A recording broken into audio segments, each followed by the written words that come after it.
We were literally obsessed with Black America.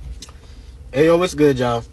So, if you go back and watch his full video, that creator, he's talking about the relationship between Black Americans and people from Africa, and he's talking about how influential African Americans were on African culture where he's from. Like, basically, he's talking about how African Americans had a strong influence on the culture of his particular country on the African continent, and he's basically saying that, like, when he was growing up in his country, people in his country, Africans in his country, were obsessed with Black Americans. And like, that video kind of made me smile a little bit, because he said he basically was talking about how influential Black Americans were, and how in Africa, in his country, they copy all the trends that Black Americans do.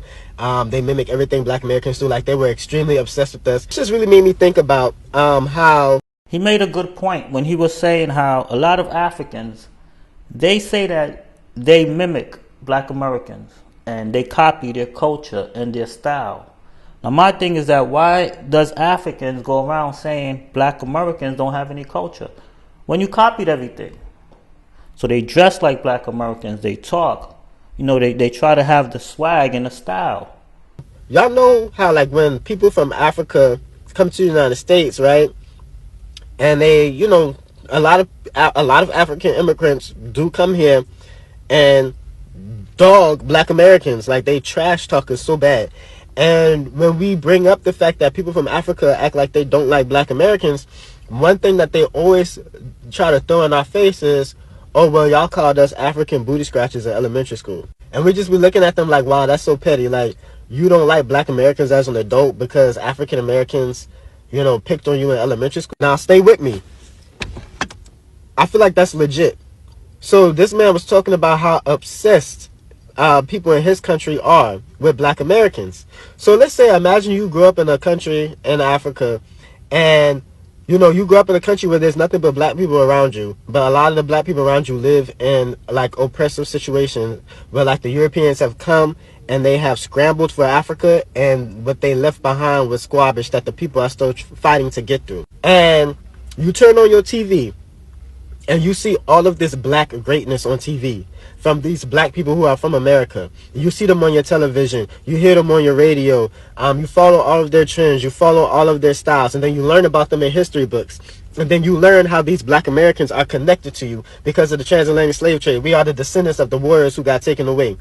And say you view these Black Americans almost like your long lost cousins, these great amazing people you see on TV. And then America is this great amazing country where Black people can go and succeed. America is this great country where Black Americans fought for people to have rights and privileges and opportunities. And then you come to the United States of America, like, as a child, and your very first time interacting with Black Americans, your very first time, interacting with these people that you view them as, like, the people you see on TV, and you come to America as a child and you're interacting with these people in America, these African Americans that you see on television. They're so cool, they're so trendy, they're so stylish, they're so influential, and it's your first time interacting with them, and you don't get nothing that resembles love. They pick on you because of your accent, they make fun of you because you're different, they call you names, they call you African booty scratcher, and the treatment that you receive from them is not love. It's like you spend most of your primary school days being picked on and bullied by Black Americans because you're from Africa. Now, we know that that is a problem with colonization. We know that that is a colonized mindset that causes Black American children to pick on kids who are from Africa, right?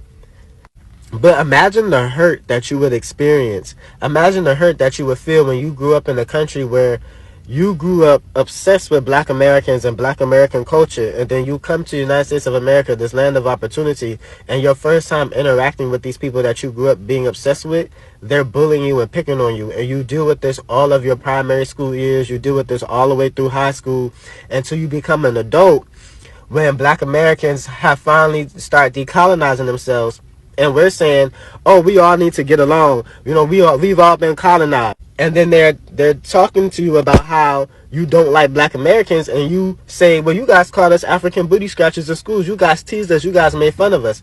And then those same Black Americans are telling you that you being upset because African Americans bullied you in school is silly.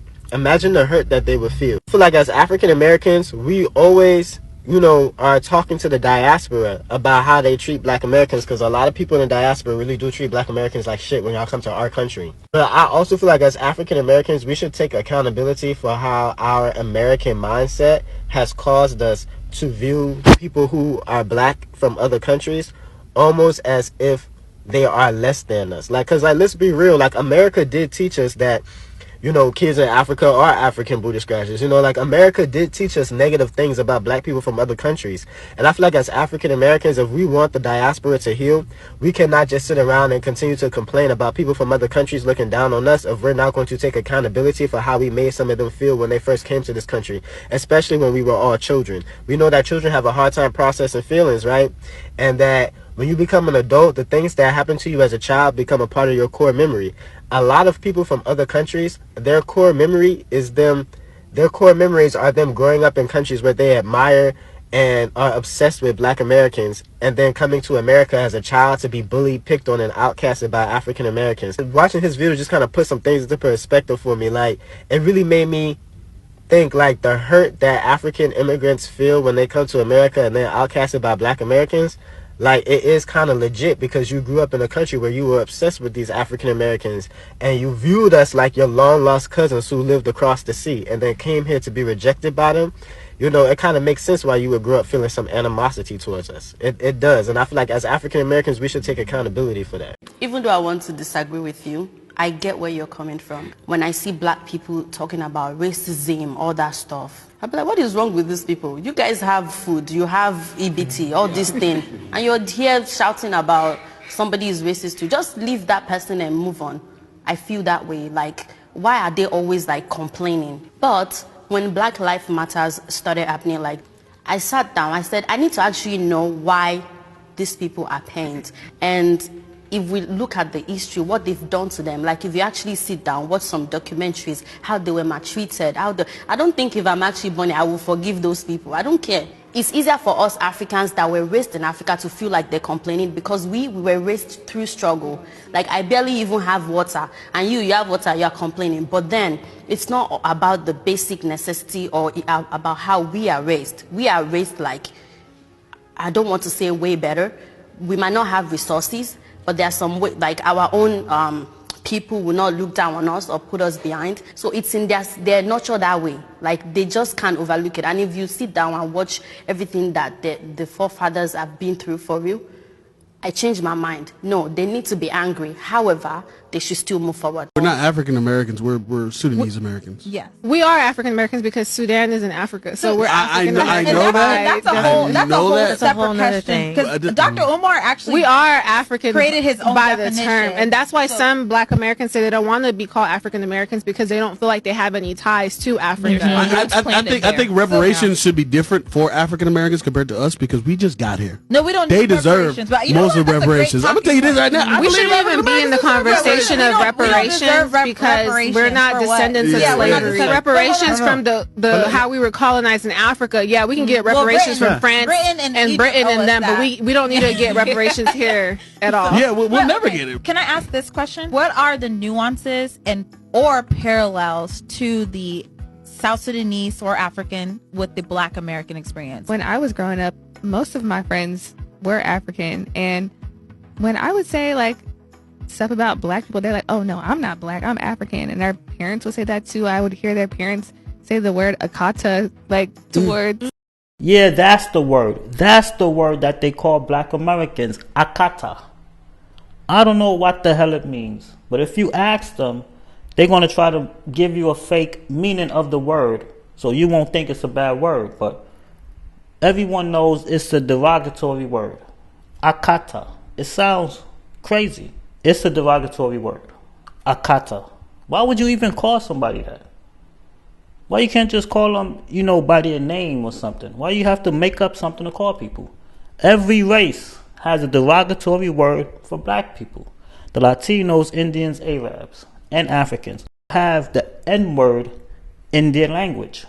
Black people. So I just don't think that our generation feels like that. I think it's the older generation that really feels like the separation more, just because they were immigrants honestly, I felt more othered and more like pushed aside by Black American women than anyone else. Not saying, not to perpetuate that trope of angry Black woman or mean Black woman, but when I met Sarah in high school, she was my first best friend.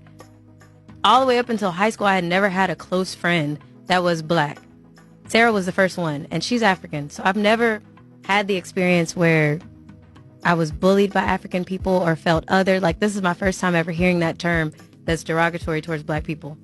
Oh, the Yakata term? Yeah, this is my first time ever hearing that. I've never heard that either. Yeah, I've never used it. So let's be honest, that's a West African term, and it's not to separate that's East true. Africans versus West Africans, but more tension when it comes to these specific issues when it comes to West Africans and African Americans, because there is historical context. Yeah, to be they're in coming closer between the two. proximity. Exactly. Yeah, for sure. Especially when you talk about slavery.